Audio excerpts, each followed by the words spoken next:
Building podcast. My name is Susan Coleman.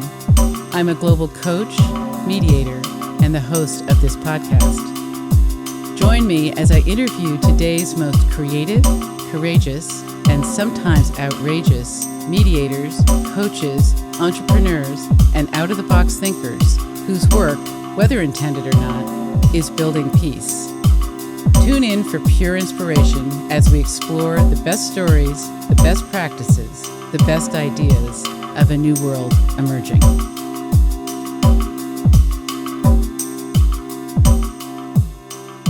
Today I have with me Kamal Mouzawak, whose business card says, "Make food, not war," which I really love that. I have heard him aptly described as an Arab world social innovator. So, Sabah al-Khair, Kamal, how are you?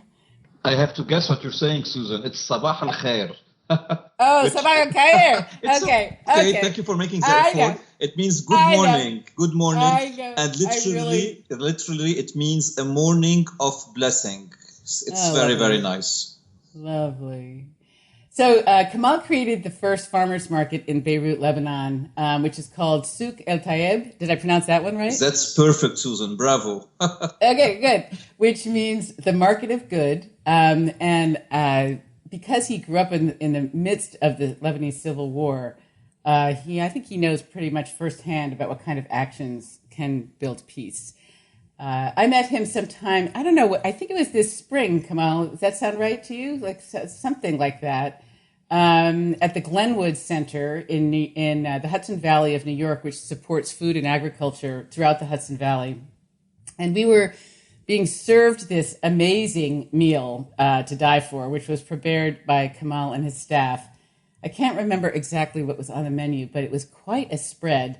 I don't know if you remember, Kamal. I think it was there goat and hummus and greens and yogurt and manaish.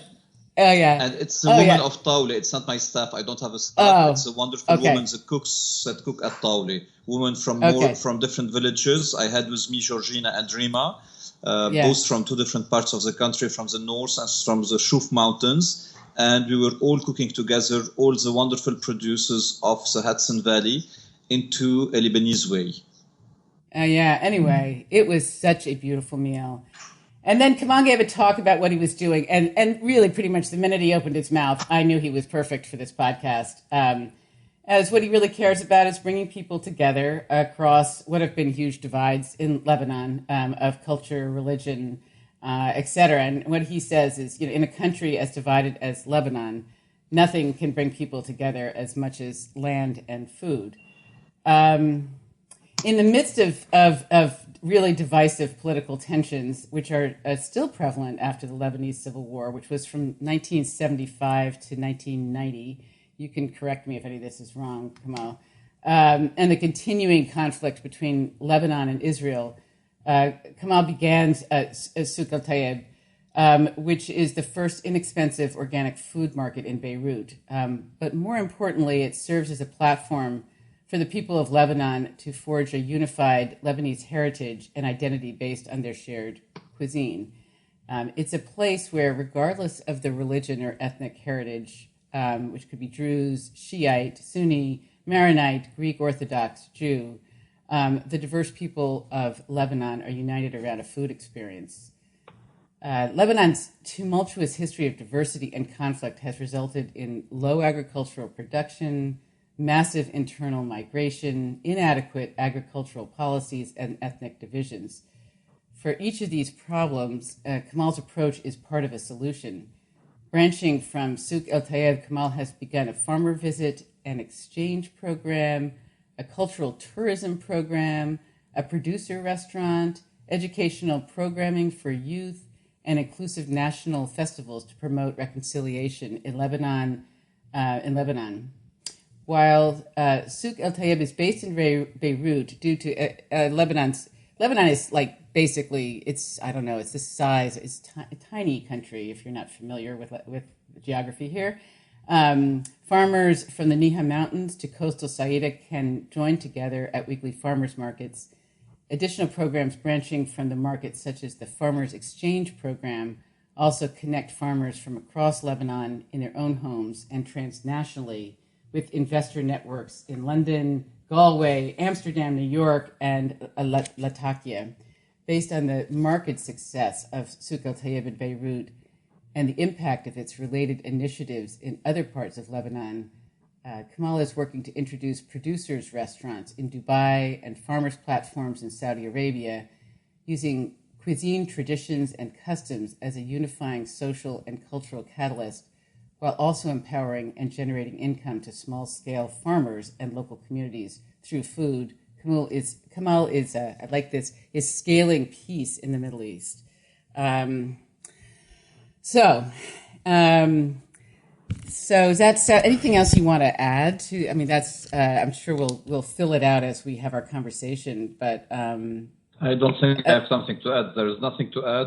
I think you went a little bit too much. I hope I can personally do as much for peace, as you said. Like we just try through very small initiatives to make a difference and to say, yes, we are different, but beyond our differences, we can find for common grounds that can bring us together. And in my opinion, the simpler the intervention, the easier it will be. Instead of talking about reconciliations or peace building through big titles and big words, it's just simple actions and activities that can make a difference, in my opinion. Just finding a common ground, as a land that brings us all together, where we all live on the same land. Find the agriculture that is out of this land and the cuisines that we make out of it. Yeah, really aptly said. I think I've noticed in terms of some of the people that I'm bringing on this podcast, dancers, people like yourselves. Open space, which is a process, but simple processes, I think, are really impactful. I agree with you. Can you, Kamal, can you say, as we start, a little bit about your background, your growing up years, and what planted the seeds in you to do this kind of work? Like, what got you started? Well, first of all, I'm a son of farmers and producers. So I was born between gardens where uncles and grandfathers used to work, and the kitchens where mom and aunts used to cook to transform the agriculture into cuisine. So it's very important to understand that milk doesn't come in a box, that grapes don't come, in February out of a plastic bag, and to understand that the land produces something, and to produce something from the land, it's a process that is something like a miracle for me. How can you just put a seed somewhere and the seed is going to transform into a plant or into a tree and bear fruits and bear things, too. So this is quite wonderful, and this is what amazes me, this energy and this power of life. And for me, this is the whole secret of, human beings and life and earth and everything. So I was born in this. We used to wait for 15th of August to know that the grapes were ripe enough so we can eat grapes. Before we were eating prunes, before we were eating cherries, all picked on trees. So it's important to have the link with the land and the season and time. Kamal, where did you grow up exactly? I grew up in a small village called Jaita, which is 20 kilometers out of Beirut. It's very close to Beirut, but still, rural and a countryside where some areas of production used to exist, not anymore today, as real estate is more interesting than having a garden. Right. So I think this was very important. Sorry, and very Mediterranean, right? Very in kind of it's a very Mediterranean feel in that part of the Totally Mediterranean. Yeah. If you look at the Mediterranean basin, you have North Africa from one side, facing it is Europe, and on the other side there is the Levant or the Eastern Mediterranean, and Lebanon is a rectangle in the center of the Eastern Mediterranean. So it's 200 kilometers coast, and it's a rectangle. The country is like a rectangle, which is 200 kilometers long along the coast Mediterranean, and it's 50 kilometers wide. So it's a very, very small country. Along the eastern side is the center of the eastern side of the Mediterranean. Beautiful. So sorry, I interrupted you there, but I want to just give a picture of it. So you grew up in the middle, basically farming. Continue, yeah. This was my childhood. And I studied graphic design after that. I never worked in it before. I was like just finishing my studies, and it was the end of war in Lebanon. During wars, the whole country was divided into, this very small country was divided into different parts, which one part was inaccessible for the others. And this small country was divided into like 5 or 10 different areas, and each one could not, or could with difficulty, cross to the other parts. I remember, if this is accurate, because I was in Lebanon a while ago, and quite a while ago. But I remember people had on their identity cards their religion. Is that right? So yes. So that you literally, when you showed your ID, it showed which group you were part of, which made it, I don't know, you live this, but made it difficult to then move into any other area that you were not, Well, difficult, right? And sometimes you could be kidnapped or killed, because of your religion, because you're from the other religion, and it was like the same problem from the other side too. Like it was quite difficult, not to say terrible. So, and on one of these days in 1990, it was like the end of war, and it was like, really? And what do we do out of it now? It was like just, like now we start and now we're done. So it was quite weird, and it was the end of my studies of graphic design, and I was already working in a cultural center called Art and Culture. And sorry, I just want to slow you down a little bit. So were you? I don't know what your age is. Were you actually born right in the middle of this civil war? I was born in 1969, and the civil war started in 1975. So I was like 5 or 6 years old when the war started. And I was like 20 something when the war ended. Yeah, wow. So was this something that was a constant reality in your face, or were you somewhat protected from it in any way? Well, obviously I was protected from it by wonderful parents who were just trying to give us the best, first of all. Then I was a kid. So for a kid, we don't understand consequences or like what's happening. And for us, like, when it's raging war, it was great because we don't go to school on that day or on those days. But like obviously there was something very weird about it, like what's happening, why is it happening, and you don't know another reality. So that's another thing too. So when you don't know about this reality, you cannot compare with something else. Right. It becomes the normal. Yeah. And Kamal, how was the country divided? What were the groupings that were kind of the different segments? Political, religious. Sometimes you had Christians fighting between each other, or Muslim fighting between each other, between different factions, different political factions, and sometimes you had like Christian and Muslim fighting together. Like, I don't think there's no reason to fight any war. There was no reason to fight this war, and I don't think there is a reason to fight any other war. So yeah, I agree with you on that. There's no reason to kill or to get killed for anything. I think life is just a wonderful miracle and a great gift, and it's not up to me or to someone else to decide of the end of it. Yeah. So you were finishing up your studies, and then your transition into farming. How did that go? Or not into farming, into the work that you're currently doing. How did that go? I didn't transition into farming. I still don't do farming until today. Unfortunately, no, right. I was working at this cultural center. It was just the end of war, and it was a big teaching in my life. It was a cultural center, not in Beirut, out of Beirut. The roads were nearly impossible to drive. It took you an hour to drive from one point to another, and still we had like activities 3 nights a week, and we had people coming from all over the country to this in the middle of nowhere cultural center. And I was amazed. I didn't understand in the beginning, like, why do people travel so far, and why are they coming to this place, in the middle of nowhere, and why all of these different people who used to fight each other like a year or 2 years ago because of their differences are all coming together to this cultural project, to this art and culture project.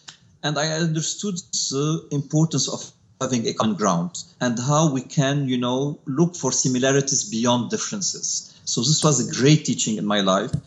People have to get together around something, but this something doesn't have to be only philosophical. It has to have a place and a time.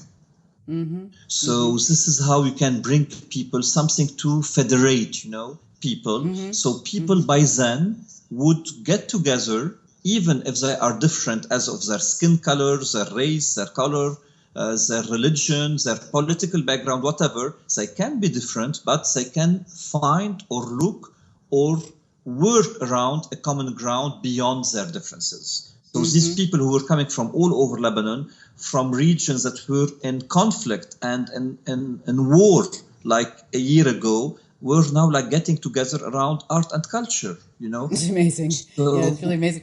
And what do you think? What was bringing them what was it about the actual programming or the art and culture? Was it fun? Why were people coming? Other than they wanted to be together? They just wanted to be together. They just wanted to be together. The programming was nice, was interesting. It wasn't, it was very good. It wasn't outstanding every day and every time. So they just needed a reason to get together. Yeah.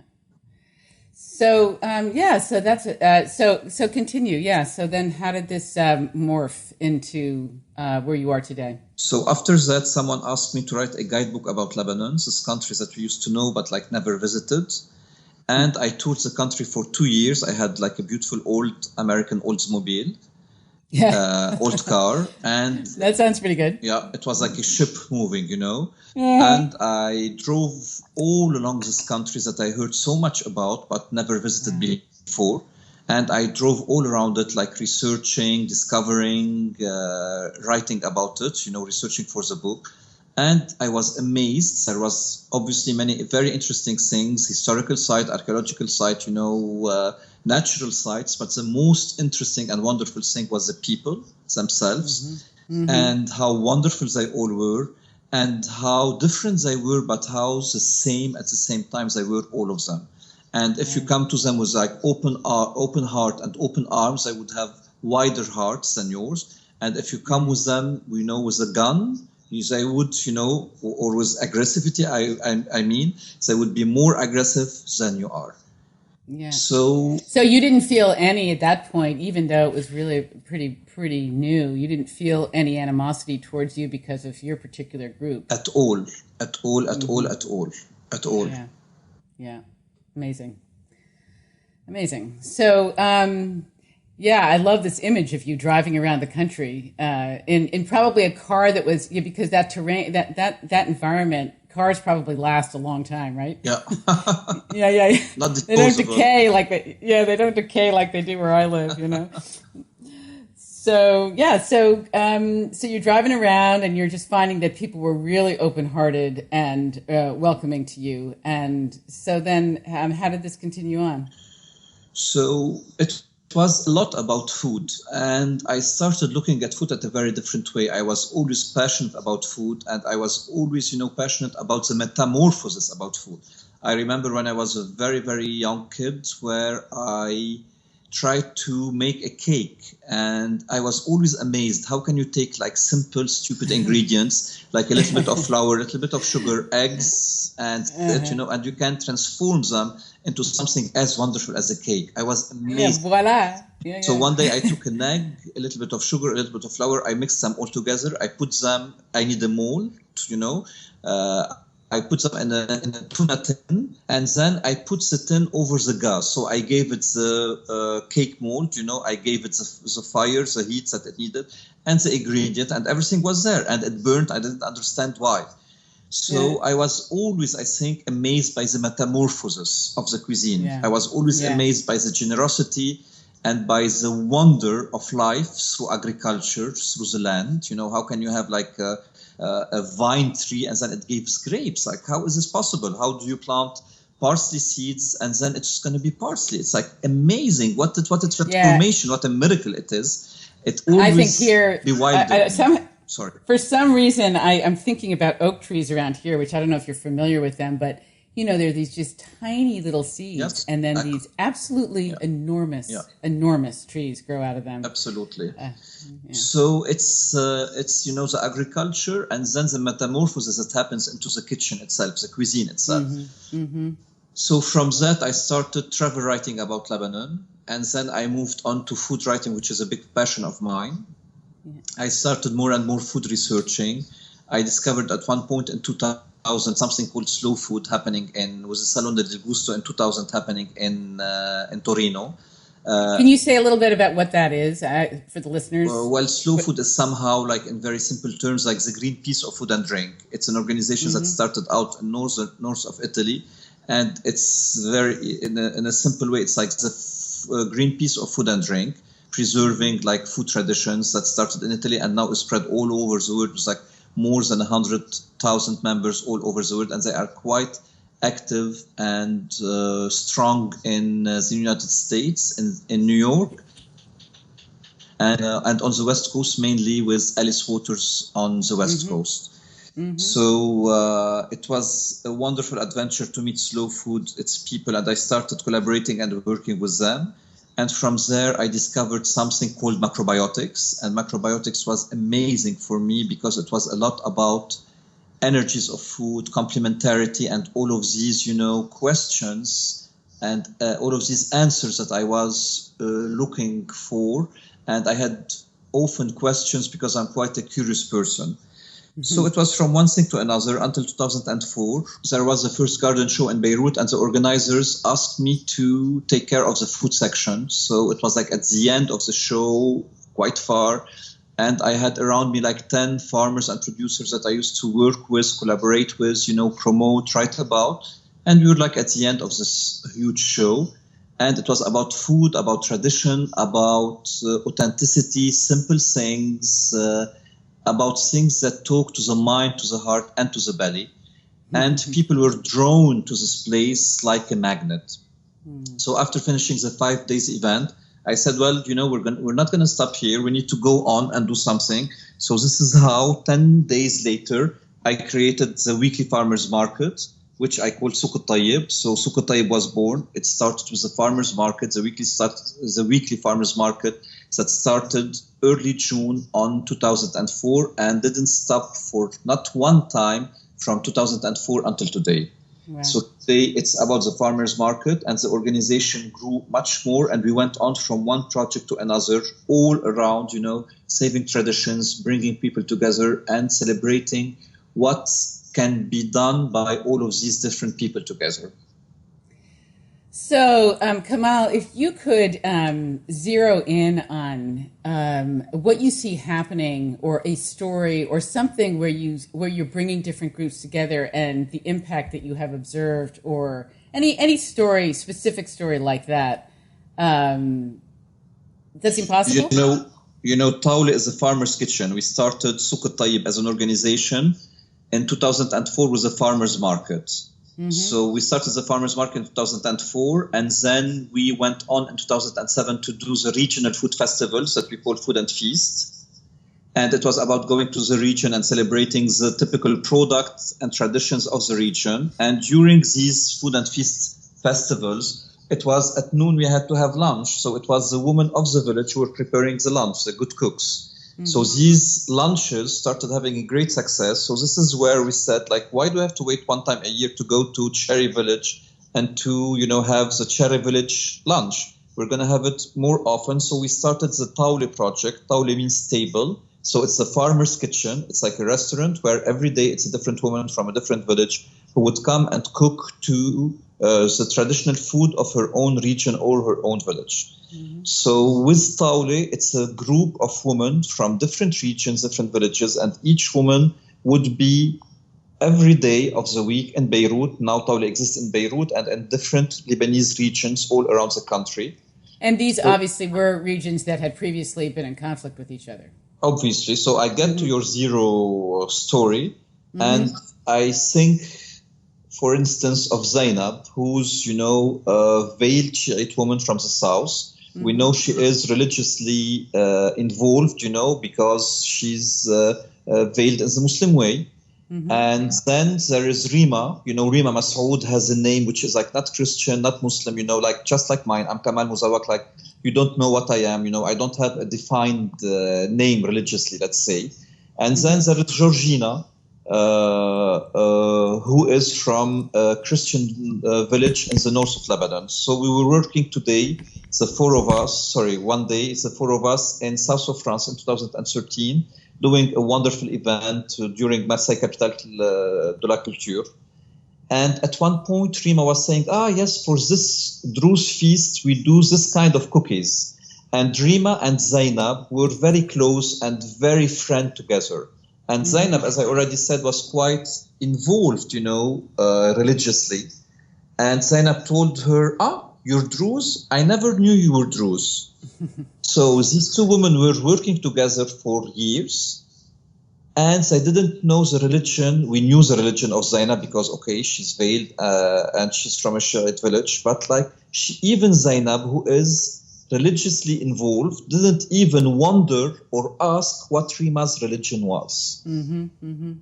So these people were working together beyond, the religious difference that they may have between themselves. But they working together, and they found common ground beyond the differences they had between them.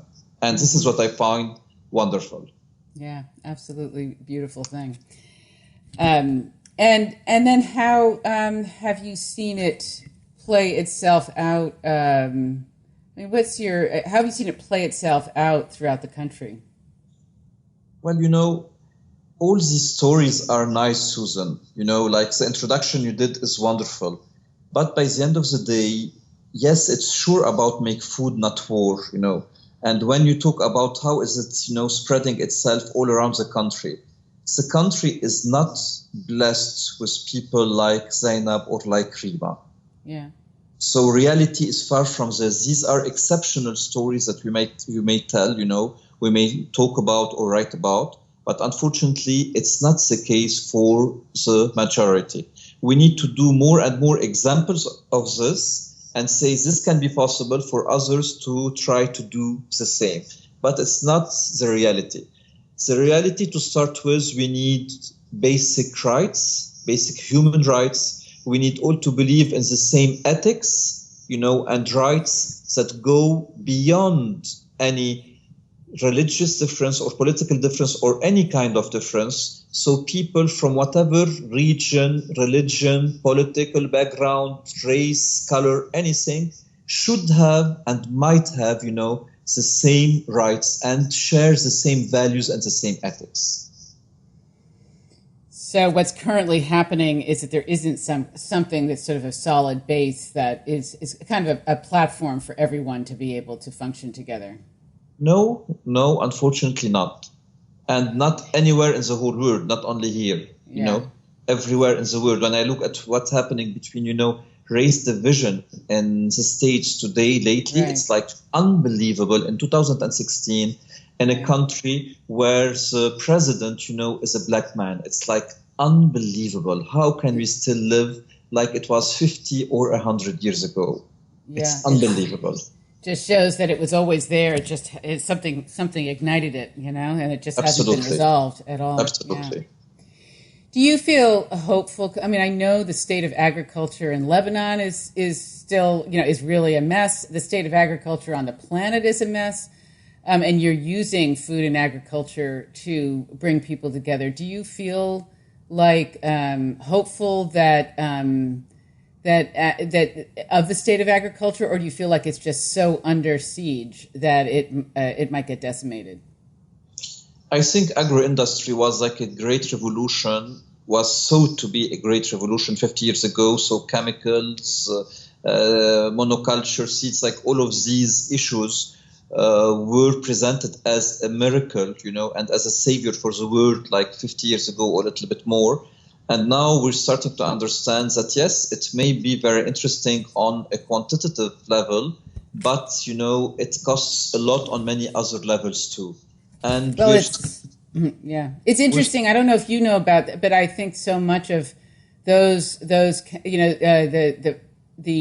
green revolution, so to speak, came out of the military system. Yes, absolutely. The chemicals. Yeah. So I think, if I'm optimistic, I'm always optimistic. And I just think that, we have to make out the best of what we have.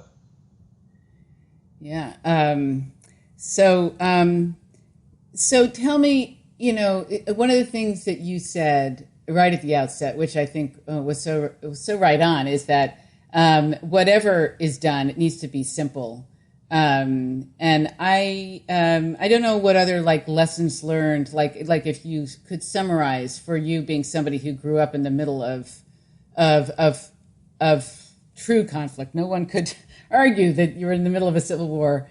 When you think in terms of vision, what are the things that sort of the lessons learned that come to you about all this? Don't let it get to a conflict, and try to make out something and to solve it before getting, to a conflict. Don't get there. Because why? Once you get there, what? Because when you get there, it's just going to be worse and worse and more and bigger and bigger. It just creates a life of its own. Yes, absolutely.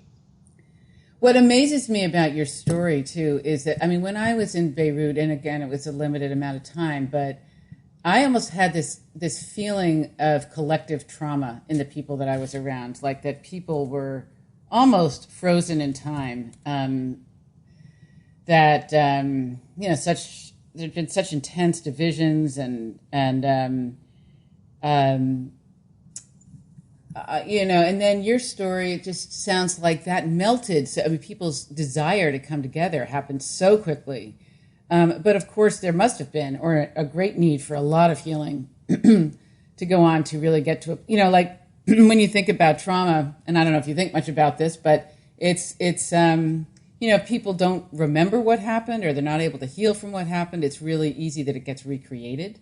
And yet, around food, the thing that's so beautiful about what you're doing is that food is such a simple thing. Everybody understands it. Everybody understands about eating. Everybody understands about coming together around a table. But for the folks in Lebanon, any thoughts about that kind of healing, that kind of profound healing that I think needs to happen to really get people to a different place?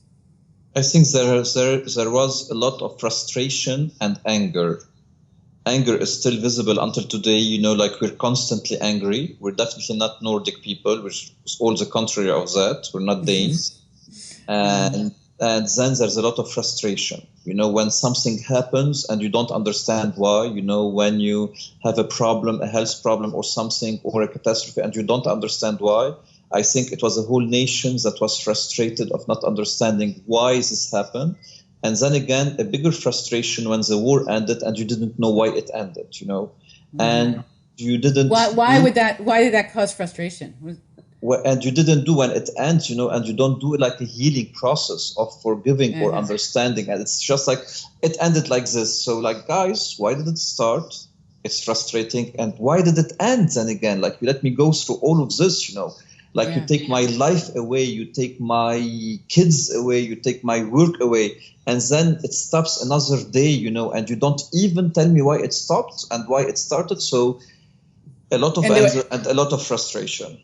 And then no process or anything to be able to reflect on what the hell happened and why it happened, and reconciliation, nothing. Nothing at all. Yeah. Wow. So, and so that must still be in the ethers. I think these things take so many generations to heal. If they do at all. And nothing like the tangible nature of food and agriculture to help do that. And also, Kamal, what's happening, to other countries around you, or other, you're working very locally, and yet this also has become, you're connected globally for sure. Can you say a little bit about that and what's happening, or how you've been able to be of use to other people, places that are doing something similar or thinking similarly? Well, it's about what we do. It's about trying to celebrate local traditions, local cuisine, local agriculture. And for me, I do so in Lebanon for Lebanon, obviously, but it's the wonder of doing the same, in different places and different countries, always looking at celebrating their own traditions. We're working on a project now, we will be working soon on a project in Armenia. Armenia used to be this very big country, and now it's like a very small part from the old bigger country.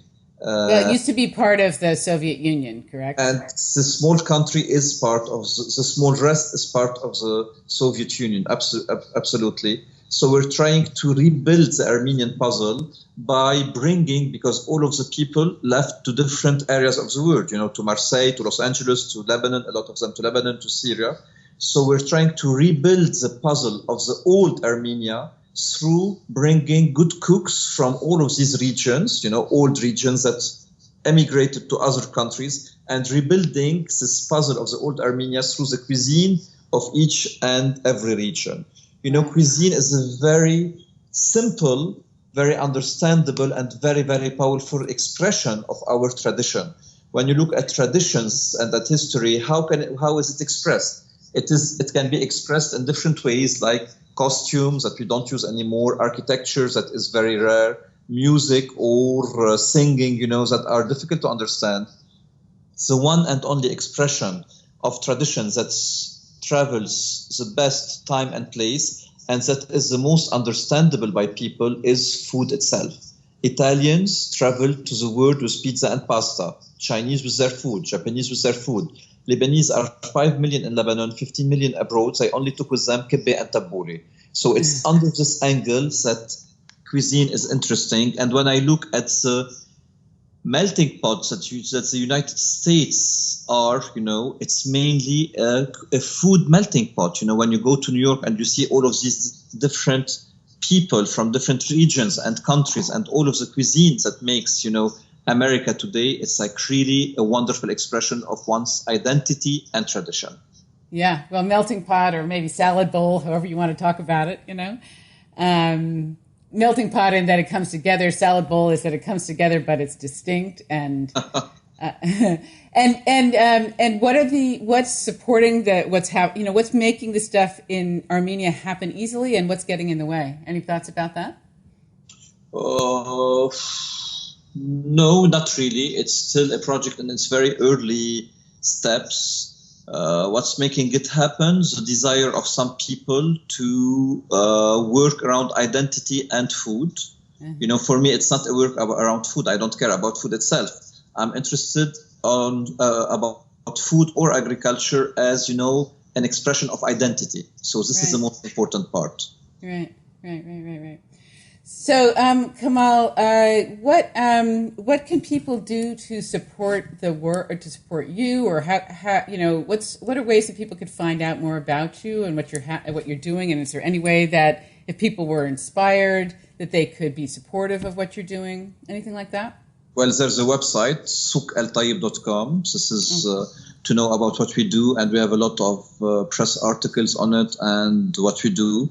So they can get in touch. We have all our emails on our website. And what they can do is do more of the same around them, I think. Celebrate, be proud of their identity, be proud of who they are, perpetuate their history and their traditions through their daily food and what their moms and grandmom did for them all of their life. When the Syrians came to Lebanon, there's 1.5 million Syrian refugees in Lebanon, and Lebanon is a 5 million people country. So more than 30% of the population is refugees today in Lebanon, which is like unique in the world.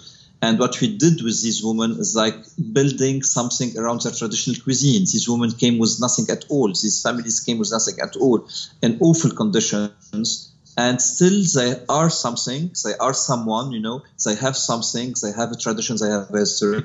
And we try to work with them around their food tradition, where they can tell their stories and perpetuate their identity through simply cooking the foods that they did all of their life. Yeah, it must be so affirming to them. And is Syrian cuisine really different from Lebanese cuisine? Well, How different is upstate New York cuisine from, New Jersey, let's say? It's slight differences. We are all part of the same geographical area, which is the Eastern Mediterranean. Lebanon is more Mediterranean than Syria itself. But it's all the same basis, let's say, with some variations between one part and the other. Right. So, Kamal, any final words or visions or thoughts about all of this that you'd like to share as we wind down? Well, I always just repeat, be the change you want to see. This is what Gandhi said, this is what I live by every day. And I try to be the change in a positive way. And I always say, thanks God that I'm not, an agent of change like the guys who did the September 11, because each one tries to make a change in a different way. What is a good change? What is a bad change? It's like, who's here to say? So how much of a positive contribution can we bring to life and can we bring to this world? Yeah, beautiful. And how much can we nurture those incredible, the power of the seeds that are growing into food, and that whatever that force is, it's such an amazing force. It's sort of the essence of all of this, and it's beautiful that you've made it work specifically for bringing people together. Thank you. So thanks a lot, Kamal, and I wish you really the best, and I hope to get another meal out of you, or a meal throughout, the people that you're working with, and maybe I have to come to Beirut to make that happen. Come to Beirut and you'll eat this every single day. Yeah, that would be good. All right, well, thank you very much. Thank you, Susan. Bye-bye. Bye. Thanks for tuning in to this week's episode of the Peace Building Podcast. Check out thepeacebuildingpodcast.com for show notes and for more great information and resources. Please email your comments, suggestions, and ideas to susan@thepeacebuildingpodcast.com. And join me next time for more great thinking, innovations, and ideas to take our planet to the next level.